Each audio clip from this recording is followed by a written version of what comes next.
साथियों व मेरे प्यारे पशुपालक भाइयों, मैं डॉक्टर दुर्गेश कटारा और आप देख रहे हैं यूट्यूब पर ग्रोवेट में। साथियों, आज का जो टॉपिक है वो है डिस्टोपिया। जी हाँ साथियों, मादा पशु के अंदर बच्चे का फंसना, जिसे हम डिस्टोपिया बोलते हैं। साथियों, जैसा कि मैं आपको फर्श पर ये जो फ्लूइड दिखा रहा हूँ, तकरीबन इसके यूट्रस से 70 से 80 लीटर के करीबन पेट में से फ्लूइड निकला है। और सभी पशुपालक भाई इसका फ्लूइड देख करके इतने परेशान हो गए कि इसके अंदर से फ्लूइड आया कहाँ से। साथियों, पशुपालक का कहना है इसकी काल्विंग करने में जो समय शेष रह रहा है वो 4 दिन है, और इसकी यूट्रस में जो फ्लूइड था वो कहाँ से आया और बहुत ज़्यादा मात्रा में निकला है, इस पे भी चर्चा करेंगे।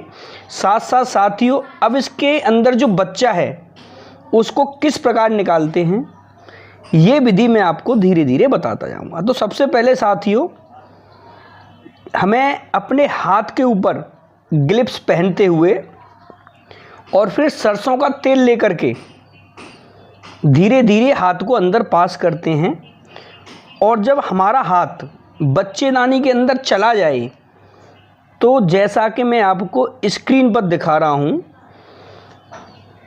बच्चे की पोजीशन बच्चेदानी के अंदर किस प्रकार की है, ये सारी चीज़ें हमें देखनी पड़ती हैं साथियों।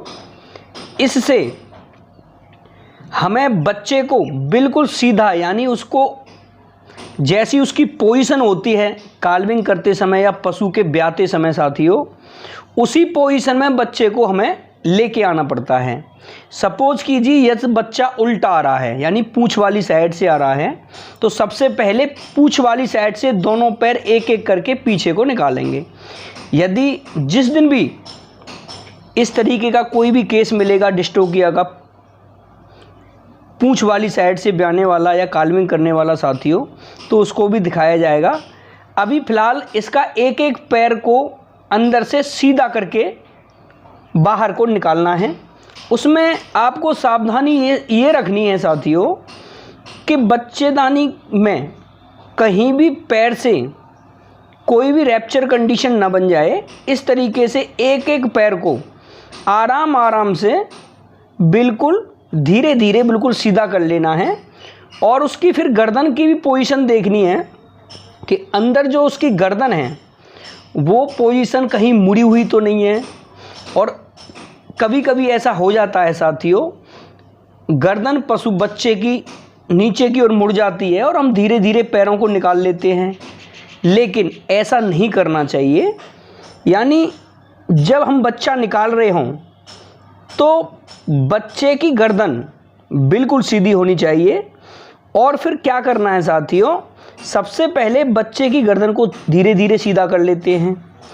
जैसा कि आप स्क्रीन पर देख रहे हैं, मेरे साथी डॉक्टर धीरे धीरे बच्चे की गर्दन को सीधा करने की कोशिश कर रहे हैं।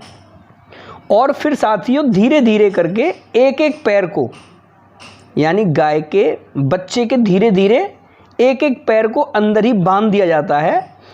और यदि बच्चा जीवित हो या मरा हुआ हो साथियों, उसके निचले वाले जबड़े के अंदर भी एक रस्सी पतली बांध दी जाती है। और ये तीनों रस्सियां जब हम पुलिंग कराते हैं साथियों, तो जबड़े पर जो रस्सी बंधी हुई होती है उसे बहुत ही आराम से खींचते हैं, ज़्यादा जोर नहीं लगाते हैं। यदि आपने ज़्यादा जोर लगा दिया, जैसा कि आप स्क्रीन पर देख रहे हैं साथियों, दोनों पैरों में एक एक रस्सी बांध रखी है और हमें सबसे ज़्यादा जोर उसके पैरों पे देना है, जबड़े पे नहीं। यदि हमने ज़्यादा जोर जबड़े पे दे दिया साथियों, तो कभी कभी क्या होता है, जबड़ा टूट जाता है। ये जो काल्फ है, यानी इस गाय का जो काल्फ है, देखिए साथियों, गर्दन भी बच्चे की निकल आई है और ये बच्चा मरा हुआ है। और ये तकरीबन 2-4 घंटे पहले ही इसके अंदर मरा है साथियों। इस गाय के अंदर 70 से 80 लीटर के करीबन बच्चेदानी से फ्लूइड निकला है। और इतनी मात्रा में यदि किसी पशु के अंदर से फ्लूइड निकलता है तो उस गाय या भैंस में बहुत ज़्यादा कमजोरी आ जाती है साथियों। जैसा कि आप स्क्रीन पर देख रहे हैं कि बच्चे को खींचते समय जबड़े में दोबारा रस्सी बांधी जा रही है, क्योंकि पैरों से पूरी तरह से पुलिंग नहीं हो पा रही है, यानी खिंचाई नहीं हो पा रही है। तो देख रहे हैं आप साथियों, अब जबड़े से भी धीमे धीमे खींचा जाएगा और पैरों से भी, तब जाके बच्चा अंदर से बाहर निकलेगा। ये देखिए बिल्कुल ऐसे ही निकल रहा है साथियों। और इस समय भी जो इसके अंदर से फ्लूइड निकला है साथियों, पीले रंग का निकला है। और इसका जो प्लेसेंटा है साथियों, ज़्यादा फ्लूइड की कंडीशन में वो गलने भी लग गया है। जी हाँ, ये देखिए सर काल्व, जैसा कि आप स्क्रीन पर देख रहे हैं, काल्व थोड़ा बड़ा है। और ये जो गाय थी ये फर्स्ट टाइम काल्विंग कर रही थी, जिसके कारण जो गाय या भैंस होती है साथियों, जो फर्स्ट टाइम काल्विंग करती है, उसके बच्चा देने में बहुत ज़्यादा प्रॉब्लमें आती हैं। और ये तो मैंने आपको बता ही दिया साथियों, जब बच्चा बच्चेदानी के अंदर रहता है और उसकी डिस्टोकिया की कंडीशन को हमें सुधारना है, तो सबसे पहले जबड़े में रस्सी बांधनी है, फिर धीरे धीरे करके दोनों पैरों में रस्सी बांध करके और आराम आराम से धीरे धीरे पुलिंग कराते हैं। साथियों, इस गाय की जो पोजीशन ख़राब हुई है वो सबसे ज़्यादा हुई है इसके अंदर से जो पानी फ्लूइड निकला है। और इसका हम ट्रीटमेंट क्या करेंगे वो भी मैं आपको बता रहा हूँ साथियों। 20 ml एंड्रोफ्लोक्सासिन लेंगे साथियों, साथ में 15 ml CPM लगाएंगे, और तीसरा इंजेक्शन 15 ml निमोसलाइड पैरासीटामोल लेंगे साथियों, ताकि इसकी बॉडी में जो भी पेन वगैरह होगा उससे इसे आराम मिल जाएगा।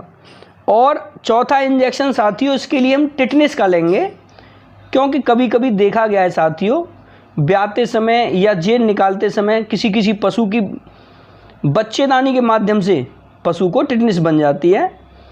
इसलिए उसकी सुरक्षा हेतु तो इसके टिटनेस का भी इंजेक्शन लगना बहुत ज़रूरी होता है। ये ट्रीटमेंट साथियों कम से कम इसे 2 दिन देना पड़ेगा। इसमें देखिए साथियों कितनी कमज़ोरी आ चुकी है, गाय को बैठाया जा रहा है। अब इस तरीके के ट्रीटमेंट के बाद में साथियों ये गाय आपको बिल्कुल फिट मिलेगी। और मैं आपको वो पोजीशन भी दिखाऊंगा जब हम किसान के यहाँ दूसरे दिन पहुँचे तो उस गाय की पोजीशन कैसी थी। हमेशा साथियों बच्चा खींचते समय सावधानी बहुत अच्छी रखनी चाहिए, और बिना ग्लिप्स का बच्चा नहीं निकालना चाहिए, और एंटीबायोटिक यदि कहीं रैप्चर हो जाती है तो अच्छे प्रयोग करने चाहिए। अब देखिए साथियों, ये जो आप गाय स्क्रीन पर देख रहे हैं ये दूसरे दिन की तस्वीर है, और इसमें ये जो गाय है बिल्कुल फिट दिखाई दे रही है और जुगाली भी कर रही है। और आज जो इसका ट्रीटमेंट होगा साथियों वो 20 ml एंड्रोफ्लोक्सासिन होगा, साथ में 15 ml टोनोफॉस्फेन लगाएंगे और 15 ml निमोसलाइड लगाएंगे। इस तरीके के ट्रीटमेंट के बाद में साथियों ये गाय बिल्कुल फिट हो जाएगी। धन्यवाद।